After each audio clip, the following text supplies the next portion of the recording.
Hello, so today we're going to be deriving the Schrodinger equation.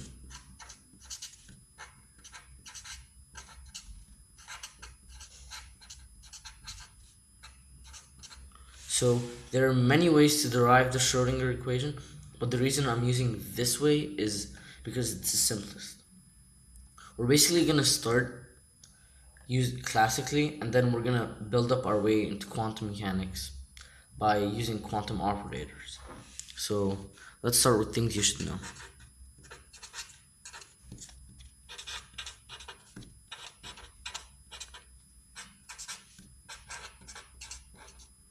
Okay, first of all, you should know that H, which is the Hamiltonian term, is equal to kinetic energy plus potential energy. Second of all, you should know that E, total energy, is equal to kinetic energy plus potential energy.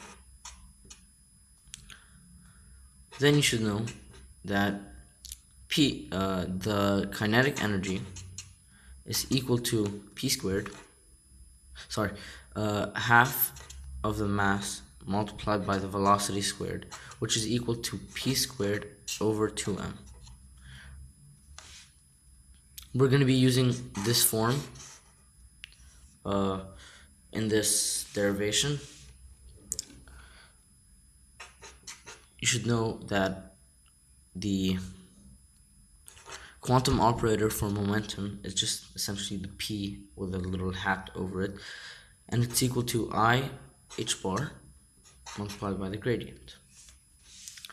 You should know that E is equal to hf, and that the gradient over here is equal to differentiation of the wave function with respect to x plus differentiation of the wave function with respect to y plus the differentiation of the wave function with respect to z. Okay, so first of all, we're just gonna copy this term, the Hamiltonian. So H is equal to kinetic energy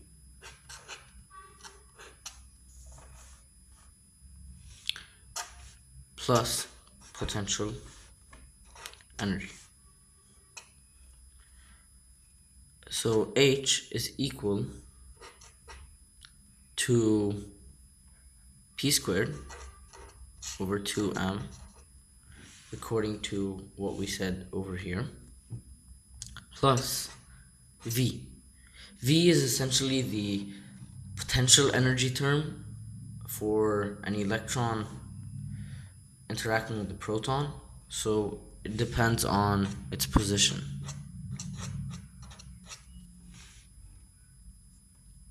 Okay, so remember that H is equal to the same thing that E is equal to, so H is equal to E. So we can continue on with E. E is equal to P squared over 2m plus V. Let's forget about that for the moment, just V. So E is equal to, now we're going to replace P with a little hat because we're working in quantum mechanics, so we need its quantum operator. So I h bar multiplied by the gradient squared over 2m plus V. What the hell? So E is equal to minus h bar over 2m multiplied by the gradient squared. So the gradient squared is something called the Laplacian term. It's basically the same thing as a gradient, but instead of doing the first order differentiation of the wave function with respect to x, y, and z, you're doing the second order differentiation with respect to x, y, and z. Plus v. Okay, now we're working with quantum mechanics, so not anything can happen. It needs to be multiplied by the wave function, so that, because the wave function is basically the function that determines the wave properties of a particle. So let's multiply this side by the wave function. But remember, whatever we do here, we must do to the other side, according to basic algebra. So we multiply by the wave function too.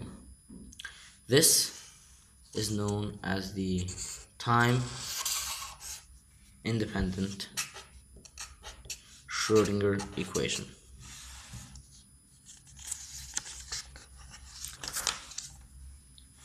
Now we're going to derive the time dependent Schrödinger equation. Okay, so first of all, let's write the time independent Schrödinger equation.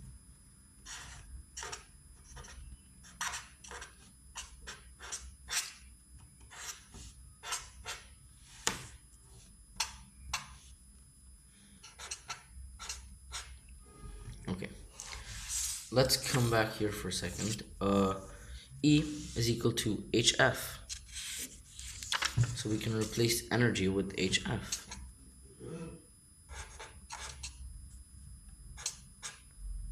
From now on, I'm just going to write this term as H because we don't really need it. So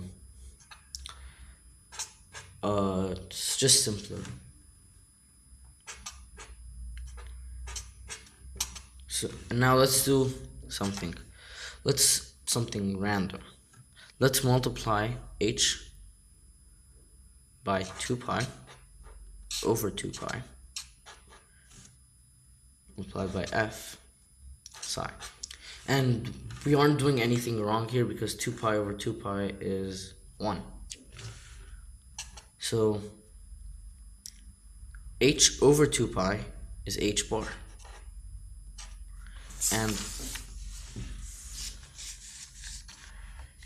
And oh, I didn't write it here. 2 pi multiplied by F is omega, which is the frequency vector. You know what? Let's just write it here.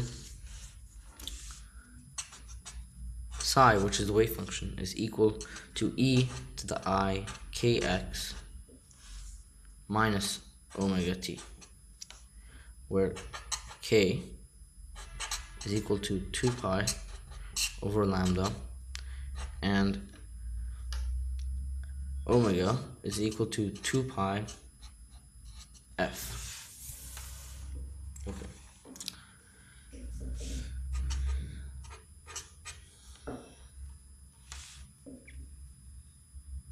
But remember, this is the time dependent, so we have to have a time term.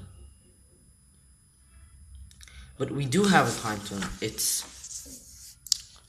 over here. It's part of the wave function. So what we have to do now is get the part of the wave function that has the time part. So we're basically going to have to differentiate the wave function with respect to time. Okay. So h bar omega is equal to something, let's call it n, multiplied by the differentiation of the wave function with respect to time. So now what we're going to have to do is find n.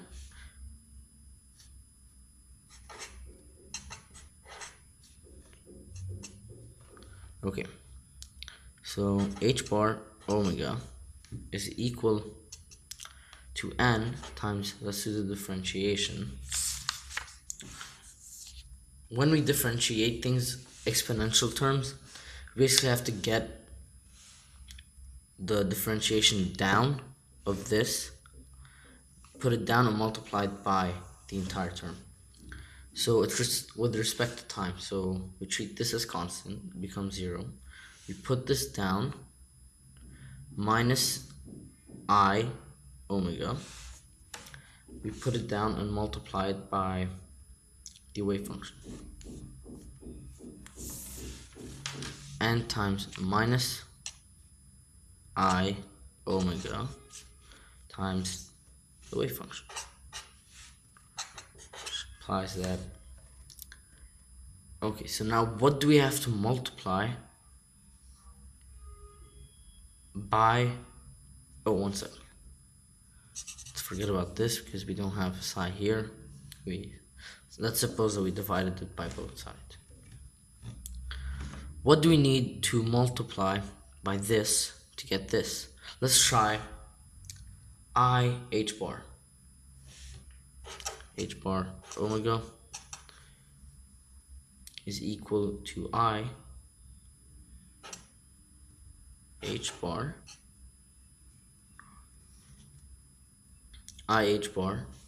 multiplied by minus I omega times psi. So I times I is minus 1 times minus 1, that's plus 1. So h bar omega times psi. So this is correct. N is I h bar. And remember that n is multiplied by the differentiation of the wave function with respect to time. So then, let's write it again. Minus h bar squared over 2m multiplied by the Laplacian term plus v into the wave function is equal to n times the differentiation of the wave function with respect to time. And we found out that n is I h bar.